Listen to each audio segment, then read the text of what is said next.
Hello friends, welcome back to my YouTube channel HSC study point YSK. आज हम बात करने वाले हैं safety officer interview question and answer. तो इसमें बहुत सारे क्वेश्चन पूछे जाते हैं। इसमें मैंने मैक्सिमम जो क्वेश्चन पूछे जाते हैं मैंने एक जगह करके इसमें बनाया है। तो चलिए सबसे पहले स्टार्ट करते हैं। पहला क्वेश्चन आपसे पूछा जा सकता है सेफ्टी ऑफिसर के लिए कि व्हाट इज सेफ्टी। सेफ्टी क्या है, तो सेफ्टी को डिफाइन कैसे करेंगे। तो सेफ्टी क्या है? Safety is freedom from unacceptable risk of harm. मतलब सेफ्टी का मतलब है कि अनएक्सेप्टेबल रिस्क से फ्री होना, यानी वो नहीं होगा। मीन्स आप कह सकते हैं it is a control which gives freedom from risk to the level desire. मतलब कि ये एक कंट्रोल है जो रिस्क को एक लेवल तक है जो क्या करता है, कम कर देता है। मतलब रिस्क लेवल को कम कर देता है।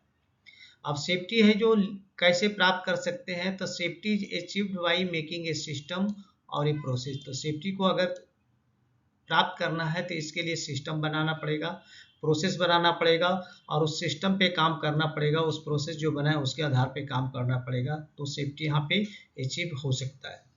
दूसरा क्वेश्चन आपसे पूछा जा सकता है कि व्हाट इज हजार्ड। ये सारे बेसिक क्वेश्चन है।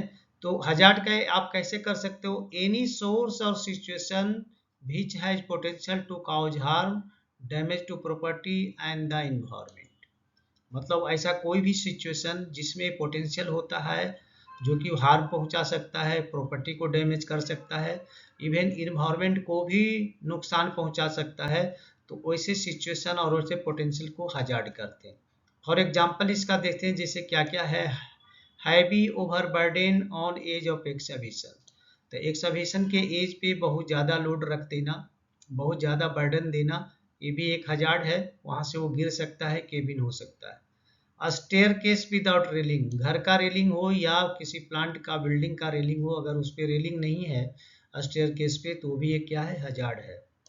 Water on the floor, floor पे पानी गिरा रहना, ये भी एक हजार्ड है।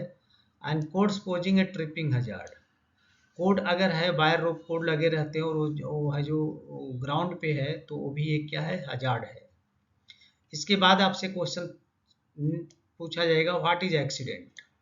तो एक्सीडेंट का क्या आप दे सकते हैं answer? Accident is unwanted unplanned event which result in injury, damage to property and the environment. मतलब एक्सीडेंट एक है, अनवांटेड है और अनप्लान्ड मतलब अनियोजित इवेंट है जिसमें कि इंजुरी होती है, प्रॉपर्टी का नुकसान होता है और इन्वायरमेंट को भी नुकसान करता है। नेक्स्ट क्वेश्चन आपसे पूछा जा सकता है मिलता जुलता, व्हाट इज इंसिडेंट। अब इंसिडेंट क्या है? तो इंसिडेंट का मतलब है अनप्लान्ड इवेंट विच रिजल्ट और could have resulted into injury और damage to property and the environment. मतलब एक अनियोजित घटना जिसके परिणाम स्वरूप क्या हो सकता है, चोट लग सकती है, संपत्ति का नुकसान हो सकता है, पर्यावरण को नुकसान हो सकता है या हुआ है। तो ऐसे इवेंट को इंसिडेंट के नाम से जानते हैं। यानी कि इवेंट का, इंसिडेंट का मतलब हुआ इसमें एक्सीडेंट को भी कवर कर सकते हैं और नियर मिस को भी कवर सकते हैं। नियर मिस भी एक ऐसा इवेंट है जिसमें इंजुरी नहीं होती है, तो वो भी एक इसका अच्छा एग्जाम्पल है। अगर एक्सीडेंट हो जाता है तो भी वो इंसिडेंट में आएगा। यानी कि इंसिडेंट में नियर मिस और एक्सीडेंट दोनों आता है। चलिए उसके बाद नेक्स्ट क्वेश्चन आपसे पूछा जा सकता है कि व्हाट इज नियर मिस। अब नियर मिस क्या है, तो इसका आप आंसर कर सकते हो ए नियर मिस है unplanned event that did not result in injury और damage but had the potential to do so. इसका मतलब हुआ नियर मिस से क्या है, एक प्लान इवेंट है जिसमें इंजुरी तो नहीं होती है बट उसमें पोटेंशियल है जो इंजुरी करने की थी, या प्रॉपर्टी को नुकसान करने का था, या इन्वायरमेंट को भी डैमेज कर सकता था अगर वो सही में होता तो। इसका एग्जांपल दे सकते हैं कि material fell from height on ground but did not injure any. Material कोई ऊपर से गिरा नीचे बट किसी को नुकसान नहीं किया, that is near miss. Next question आपसे पूछा जा सकता है कि what is unsafe act. Unsafe act क्या है?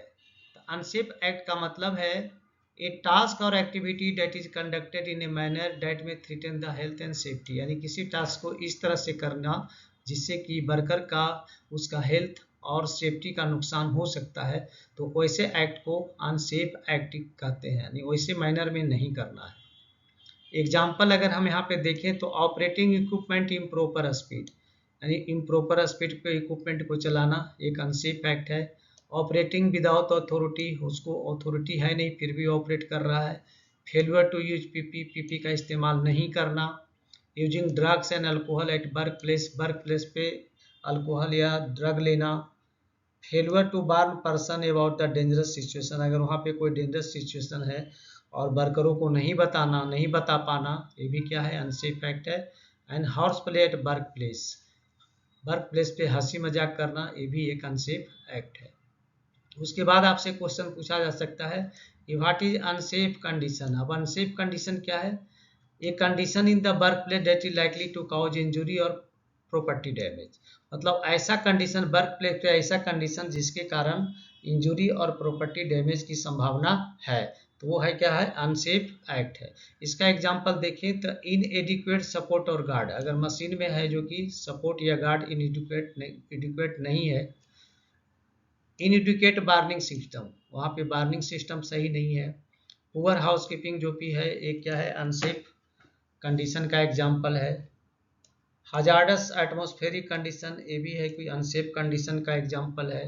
Poor illumination unsafe condition, poor ventilation unsafe condition.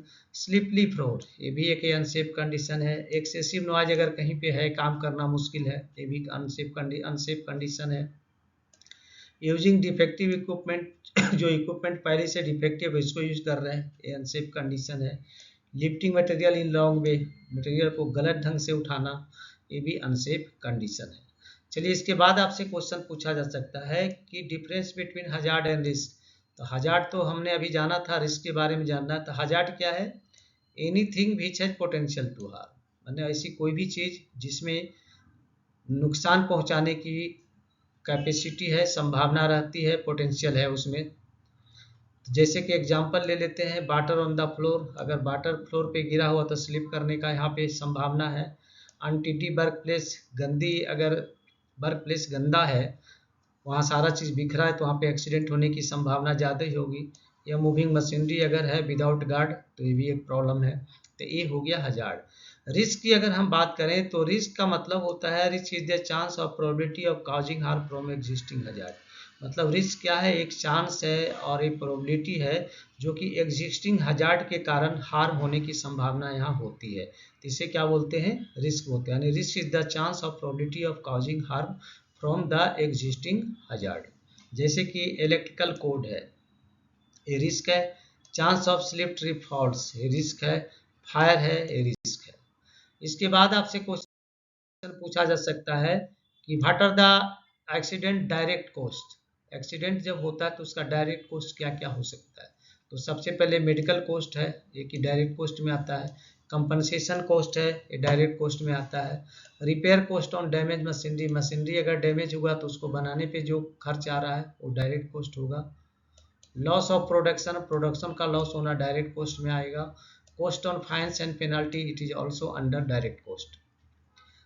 Next question पूछेगा what are the accident indirect cost. Indirect cost क्या क्या आएगा तो उसके बारे में देखते हैं। Poor market image and corporate image, यानी उस कंपनी की मार्केट वैल्यू खत्म हो जाएगी, कारपोरेट इमेज खराब हो जाएगा।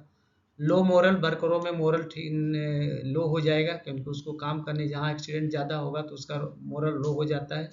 Insecurity and fear among the workers, वर्करों में डर की भावना, इनसिक्योरिटी उसकी सिक्योरिटी की फेयर होना, ये है जो सारे चीज डेवलप होगा। लॉस टाइम, अब लॉस टाइम यहाँ पे भी होगा, वर्कर का भी हो सकता है, सुपरवाइजर के हो सकता है, टॉप मैनेजमेंट की हो सकता है। कब होगा? जब बाहर से एजेंसियाँ या गवर्नमेंट एजेंसियाँ आएगी और जो कि आपका एरिया का चेक करने के लिए, तो उसमें समय जाएगा टॉप मैनेजमेंट का मिडिल लेवल का, लो लेवल का।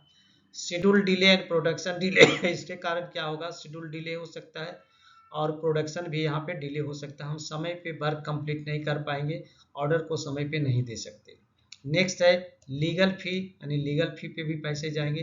तो ये सारे जो कॉस्ट है वो इनडायरेक्ट कॉस्ट में है, जो दिखाई नहीं देता बट इससे काफ़ी नुकसान होता है।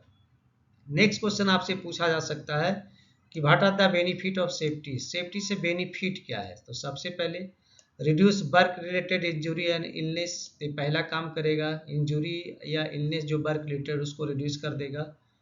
Improve moral of the employ, employ का मोरल अप रहेगा, यानी उसको काम करने में काफ़ी अच्छा मन लगेगा उसको। रिड्यूस वर्कर कंपनसेशन कॉस्ट, अगर एक्सीडेंट नहीं होगा तो कंपनसेशन देने की ज़रूरत नहीं है। उसके बाद improve health and wellbeing of workman, workman का हेल्थ एंड वेलबींग अच्छा रहेगा। इम्प्रूव प्रोडक्टिविटी अच्छी इम्प्रूव होगी एंड जॉब सेटिस्फैक्शन मिलेगा लोगों को काम करने में। इसके बाद आपसे क्वेश्चन पूछा जा सकता है कि what is risk management, risk management क्या है। तो रिस्क मैनेजमेंट का आंसर आप इस तरह से कर सकते हैं, risk management is a process to identify hazard and minimise risk to the alarm level.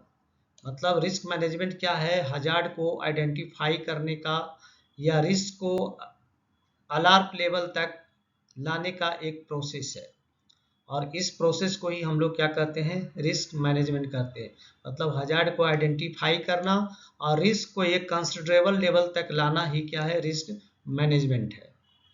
अब देखेंगे कि what are the step for risk management, risk management के स्टेप्स क्या क्या है, यानी रिस्क मैनेजमेंट किस तरह से किया जा सकता है।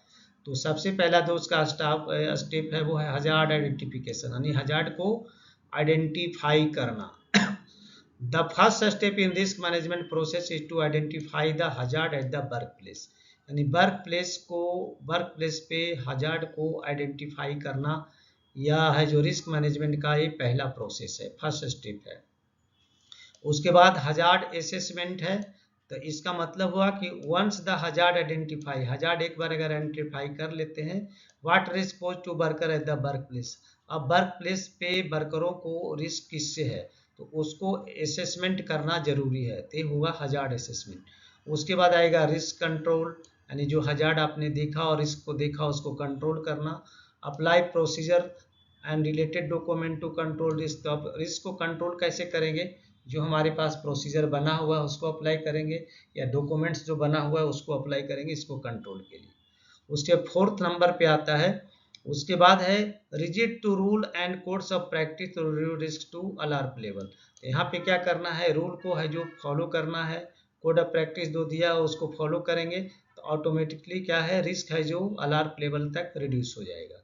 अलार्म लेवल का मतलब हुआ as low as reasonable practicable, यानी जहां तक हम काम करने के लिए अलाउ कर सकते हैं। नेक्स्ट आपसे पूछा जाएगा systematic step for risk assessment, what are the systematic step for risk assessment, तो क्या है, ये जो चौथा नंबर पे आएगा ये इवेल्युएशन। इवेल्युएशन का मतलब क्या होता है, check applied control measure and reduce the risk. तो यहाँ पे जो भी कंट्रोल मेजर लगाए हैं तो उसको है जो चेक करना है और उसको रिस्क को रिड्यूस करना है। फिर आएगा अगर यहाँ पे प्रॉब्लम है, अगर रिस्क नहीं हो रहा है, if not repeat hazard identification, तो हजार्ड आइडेंटिफिकेशन फिर से करेंगे, रिस्क असेसमेंट फिर से करेंगे कि रिस्क कितना है, and risk control major again फिर से वहाँ पे हम लगाएंगे। ये मतलब आपकी कंसिडरेबल लेवल तक, जब तक कंसिडरेबल लेवल में नहीं आता है एवेल्युएशन करना पड़ेगा। If evaluation of risk control measure reveal some remaining risk, अगर वहाँ पे कुछ समय रिमेनिंग रिस्क रह गया है तो then this process need to keep continue, तो ये प्रोसेस को कंटिन्यू रखना पड़ेगा, मतलब एवेल्युएशन को। उसके बाद लास्ट जो आता है मॉनिटर एंड रिव्यू, तो मॉनिटर एंड रिव्यू में क्या होगा, मेंटेन द कंट्रोल मेजर, जो कंट्रोल मेजर लिए हैं जिससे अलार्म में है तो उसको कंट्रोल को मेंटेन रखना है, and the measure must be monitor on regular basis, और इस मेजर को रेगुलर बेसिस पे क्या करते रहना है, मॉनिटर करते रहना है। चलिए इसके बाद आपसे क्वेश्चन पूछा जा सकता है कि what is the leading indicator. अब लीडिंग इंडिकेटर क्या है, ये एचएससी परफॉर्मेंस को इंडिकेट करता है, यानी लीडिंग इंडिकेटर है तो एचएससी परफॉर्मेंस आपका अच्छा है, लैगिंग इंडिकेटर है तो इसका मतलब एचएससी परफॉर्मेंस आपका सही नहीं है। तो लीडिंग इंडिकेटर का मतलब होता है it is a proactive preventive and predictive measure. ठीक है, तो ये क्या है, रिस्क लीडिंग इंडिकेटर क्या है, एक proactive preventive and predictive measure है that provide effective performance of health and safety activity, जो क्या करता है, हेल्थ एंड सेफ्टी के फॉर्म में वो बहुत ही अच्छे इफेक्ट को परफॉर्मेंस को डिनोट करता है। इट्स क्रिएट पॉजिटिव चेंजेज, ये क्या करता है, पॉजिटिव चेंजेज को क्रिएट करता है, and focus on preventive action, और ये क्या करता है, प्रिवेंटिव एक्शंस पे इसको फोकस करता है, that help to avoid accident, और जिसके कारण क्या होता है, एक्सीडेंट को हम अवॉइड यहाँ पे कर सकते हैं। अब हम इसकी अगर एग्जांपल की बात करें तो लीडिंग के मतलब प्रोएक्टिव, मतलब पहले से एक्टिव होना, प्रिवेंटिव मतलब पहले से प्रिवेंट करना, और प्रिडिक्टिव मतलब पूर्वानुमान। तो इसमें देखिए ये सब चीज़ करना पड़ेगा। ऑब्जर्वेशन रिकॉर्ड अगर डेली करते हैं तो ये क्या हुआ, एक लीडिंग इंडिकेटर है। HSC मीटिंग होता है, that is also leading indicator. HSC audit किया जा रहा है, लीडिंग इंडिकेटर है। HSC इंस्पेक्शन किया जा रहा है, ये भी लीडिंग इंडिकेटर है। एम्प्लॉय HSC ट्रेनिंग, एम्प्लॉय को ट्रेनिंग दी जा रही है, भी लीडिंग इंडिकेटर है। ताकि मतलब ये पहले से किया जा रहा है, प्रिवेंटिव के फॉर्म में आएगा। वॉक थ्रू किया जा रहा है, ये भी लीडिंग इंडिकेटर है। हाउस कीपिंग कैंपेन किया जा रहा है, लीडिंग इंडिकेटर है। मोटिवेशनल प्रोग्राम किया जा रहा है, लीडिंग इंडिकेटर है। सेफ्टी अवार्ड दे रहे हैं, वो भी लीडिंग इंडिकेटर है। And slogan and poster competition arrange करवा रहे हैं, ये भी क्या है, एक लीडिंग इंडिकेटर है। उसके बाद दूसरा क्वेश्चन आपसे पूछा जा सकता है, lagging indicator, what is lagging indicator. तो लैगिंग इंडिकेटर क्या है, तो इसका आंसर आप इस तरह से कर सकते हैं, lagging indicator reactive in nature. ये रिएक्टिव इन नेचर होता है, मतलब जब कुछ हो जाता है उसके बाद एक्शन लेना, है ना। Focusing on incident that happen in past, और ये क्या करता है, जो एक्सीडेंट होता है उस पर फोकस करता है जो पहले हो गया है।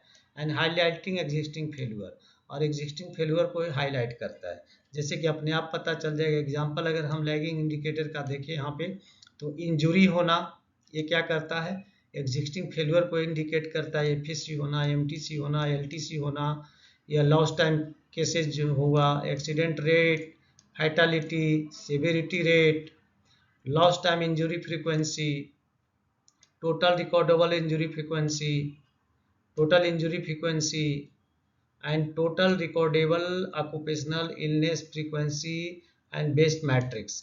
तो ये सारी चीज जो है वो लैगिंग इंडिकेटर को डिनोट करता है। चलिए इसके बाद आपसे क्वेश्चन पूछा जा सकता है कि व्हाट इज JHA यानी कि job safety analysis and job hazard analysis क्या है। दोनों एक ही चीज है, नाम अलग अलग है। एक है जॉब सेफ्टी एनालिसिस और दूसरा है JSA, मतलब जॉब हजार्ड एनालिसिस, यानी जॉब में हजार्ड क्या क्या उसका एनालिसिस करना। तो ये क्या है, a systematic method of identifying and evaluating hazard associated with the job. तो सिंपल सारा चीज यही है, ये भी क्या है, एक सिस्टमेटिक मेथड है जिसमें जॉब में जो निहित जो काम कर रहे हैं उसमें हजार्ड को इवैल्यूएट करना कि हजार्ड क्या क्या है, और उसको एक एक्सेप्टेबल लेवल पे लाना, वो भी इसका भी मेन वही फंक्शन है। तो इसको हम लोग स्टेप में करते हैं, डन इन स्टेप, और जो स्टेप करते हैं उसको हम लोग JSA बोलते हैं, यानी कि जॉब सेफ्टी एनालिसिस। इसको दूसरी फॉर्म में अगर बोलेंगे तो इसी ऑल्सो नोन है जॉब हजार्ड एनालिसिस, इसको जॉब हजार्ड एनालिसिस के नाम से भी जानते हैं। तो how to identify hazard, hazard को आइडेंटिफाई इस केस में कैसे करेंगे। तो सबसे पहले है कि पर्सनल ऑब्जर्वेशन, यानी फिजिकल विजिट साइट पे जाके फिजिकली खुद ही देखना है। उसके बाद कंसल्ट विथ वर्कमैन से बातचीत करके आप वहाँ हजार्ड पता कर सकते हैं। स्टडी एक्सीडेंट इन्वेस्टिगेशन रिपोर्ट, या पहले जो एक्सीडेंट हुए हैं तो उसका इन्वेस्टिगेशन रिपोर्ट देख के हजार्ड को आइडेंटिफाई कर सकते हैं। और सेकेंडरी सोर्सेज जैसे हैं, put a suggestion box for staff to write down their idea of the work place hazard. तो दूसरा चीज इसमें सेकेंडरी सोर्सेज हम ले सकते हैं, वहाँ पे एक सजेशन बॉक्स रख दें जिसमें स्टाफ को या वर्कमैन को बोलें कि अपने सजेशन को इसमें लिख के डालो। तो इससे हम हजार्ड को आइडेंटिफाई कर सकते हैं। उसके बाद क्वेश्चन पूछ सकता है, why do job safety analysis, job safety analysis क्यों किया जाता है, इसका रीजन क्या है। तो इसका आंसर आप कर सकते हैं, आइडेंटिफाई एग्जिस्टिंग हजार्ड, एग्जिस्टिंग जो उसमें हजार्ड है उसको आइडेंटिफाई करने के लिए। उसके रिड्यूस एलिमिनेट हजार्ड, हजार्ड को एलिमिनेट करने के लिए। प्रोटोराइज करेक्टिव एक्शन, और यहाँ पे करेक्शन जो करेक्टिव एक्शन लेना है उसके लिए प्रायोरिटी देना कि पहले किसे करना है। अब जैसे स्टेप की अगर हम बात करें तो जैसे स्टेप क्या होता है, सबसे पहले break the job into a step, जो जॉब कर रहे हैं उसको स्टेप बाय स्टेप तोड़ना पड़ेगा, ताकि अलग अलग इसके स्टेप आएंगे। और उसके बाद जितने भी स्टेप हैं उसमें पोटेंशियल हजार्ड को आपको आइडेंटिफाई करना है, जितने भी स्टेप में तोड़ा तो उसको पोटेंशियल हजार्ड में चेंज करना, पोटेंशियल हजार्ड फॉर इस स्टेप आपको आइडेंटिफाई करना है। उसके बाद जब हजार्ड आइडेंटिफाई हो जाता है तो develop a plan to eliminate और कंट्रोल हजार्ड, तो वहाँ पे एक प्लान बनाना है जिससे वहाँ पे जो भी हजार्ड है वो एलिमिनेट हो जाए या कंट्रोल हो जाए। उसके बाद नेक्स्ट क्वेश्चन आपसे पूछा जा सकता है कि what are the basic step for job safety analysis. Basic step इसका क्या क्या है, जॉब सेफ्टी एनालिसिस का बेसिक स्टेप क्या क्या है। तो सबसे पहले जॉब आइडेंटिफिकेशन, यानी कि एक कम्युनिकेशन स्टेप है, यानी कि आपको साइड पे जाके वर्करों से बात करना पड़ेगा, तो वहाँ से जॉब आइडेंटिफाई कर सकते हैं। उसके बाद होता है जॉब एनालिसिस, यानी कि जो जॉब बताया गया है आइडेंटिफाई जो जॉब स्टेप, उसमें कितने जॉब स्टेप आएंगे उसको आइडेंटिफाई करना। नेक्स्ट है हजार्ड आइडेंटिफिकेशन, यानी कि जितने भी स्टेप हैं उसमें हजार्ड को आइडेंटिफाई करना। उसके बाद है हजार्ड प्रायोरिटाइजेशन, मतलब एसेसिंग रिस्क, उस हजार्ड में कितना ज़्यादा रिस्क है उसको एसेस करना। उसके बाद होगा हजार्ड कंट्रोल, तो applying control to manage risk, तो यहाँ पे कंट्रोल करना है और कंट्रोल मेजर अप्लाई करना है ताकि रिस्क को मैनेज किया जा सके। 6 नंबर पे होगा डॉक्यूमेंटेशन, यानी जो भी आप रिकॉर्ड बना रहे हैं उसको कीप अपने रिकॉर्ड में रखें। और 7 नंबर है मॉनिटर एंड रिव्यू, मॉनिटर करना रिव्यू करना है, ऑन गोइंग प्रोसेस है। नेक्स्ट क्वेश्चन आपसे पूछा जा सकता है कि what are the JSA benefit, JSA का बेनिफिट क्या है, क्यों किया जाता है इसको। तो सबसे पहले it help to establish safe work environment, या सेफ वर्क इन्वायरमेंट को एस्टेब्लिश करता है यानी कि बनाता है। It help to identify hazard and prevent accident, ये क्या करता है, हजार्ड को आइडेंटिफाई करने में हमारी मदद करता है और साथ में एक्सीडेंट को प्रिवेंट करने में भी हमारी मदद करता है। रिड्यूस अब्सेंटीज, यानी किसी को एक्सीडेंट नहीं होगा तो ऑटोमेटिक यहाँ पे एब्सेंट लोग नहीं होंगे। रिड्यूस इंजरी, इंजरी नहीं होगी। प्रोटेक्ट एम्प्लॉय, एम्प्लॉय को प्रोटेक्ट करेगा यानी सुरक्षा प्रदान करेगा। एंड इंक्रीज प्रोडक्टिविटी, इससे क्या होगा, प्रोडक्टिविटी इंक्रीज होगा। And increase morale of the employee and the workman, और इससे क्या होगा, एम्प्लॉय और वर्कमैन का मोरल यहाँ पे क्या होगा, डेवलप होगा।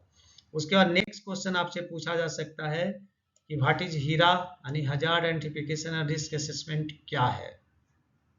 तो हीरा क्या है, HIRA is a documentation and process of identify hazard, hazard को आइडेंटिफाई करने के लिए हीरा एक क्या है, एक डॉक्यूमेंटेशन एंड प्रोसेस है जिसमें कि हजार्ड को आइडेंटिफाई किया जाता है, रिस्क को इवेल्युएट किया जाता है और वहाँ पे सुटेबल कंट्रोल मेजर लगा करके रिस्क को मैनेज किया जाता है, तो इसी को हीरा बोलते हैं।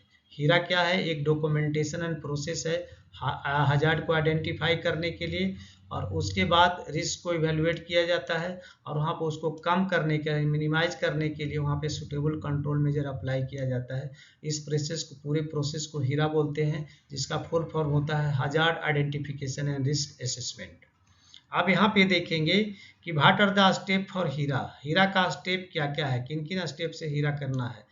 Hazard identification and risk assessment, तो सबसे पहले arrange a risk assessment team and gather information from work, तो यहाँ पे आपको एक टीम का अरेंजमेंट करना है, जिस टीम में है जो साइड से रिलेटेड जो जानकार लोग रहेंगे वो रहेंगे, सेफ्टी टीम रहेंगे, सुपरवाइजर हो सकता है, इंजीनियर हो सकता है या उसके ऊपर भी हो सकते हैं, तो वो सारे साइड पे जाके वहाँ पे इंफॉर्मेशन लेना है जॉब के बारे में। उसके बाद उसमें हजार्ड आइडेंटिफिकेशन करना है, यानी कि find the hazard and put into the different category, तो वहाँ पे पहले हजार्ड को फाइंड करना है, उसको अलग अलग कैटेगरी में रखना है। उसके बाद रिस्क असेसमेंट करना है, यानी फाइंड द रिस्क लेवल, इसमें रिस्क कितना है, इस हजार्ड में रिस्क कितना है, तो हर एक जॉब स्टेप जो है उसमें चेक करना है कि प्रत्येक जॉब स्टेप जो हमने ब्रेक किया है उसमें हजार्ड का लेवल क्या है उसको देखना है। उसके बाद वहाँ पे कंट्रोल मेजर लगाने हैं, यानी apply suitable control measure to minimise risk level, तो वहाँ पे सुटेबल कंट्रोल मेजर लगाना है ताकि रिस्क को मैनेज किया जाए। और 5 नंबर रिकॉर्ड द फाइंडिंग, तो फाइंडिंग को रिकॉर्ड करना है, keep record of the finding. तो ये सारी चीज़ अभी आपने देखा दोस्तों, इतने सारे अगर आप क्वेश्चन इसमें से देख करके अगर इसको आप याद कर लेते हैं तो इंटरव्यू में खास करके इस तरह के क्वेश्चन जो पूछे जाते हैं आप धड़ल्ले से आंसर कर सकते हैं और आपका इंटरव्यू अच्छी तरह से हो सकता है। तो चलिए मैं यहाँ पे आपसे रिक्वेस्ट करूँगा, अगर आप हमारे चैनल पे नए हैं तो प्लीज़ चैनल को सब्सक्राइब करें, दोस्तों में ज़रूर शेयर करें और बेल आइकन को ऑल पे सेट कर दें ताकि हमारे जितने भी वीडियो रिलीज हो उनका नोटिफिकेशन आपको सबसे पहले मिले। तो चलिए मिलते हैं आपसे नेक्स्ट वीडियो में, तब तक के लिए जय हिंद, वंदे मातरम।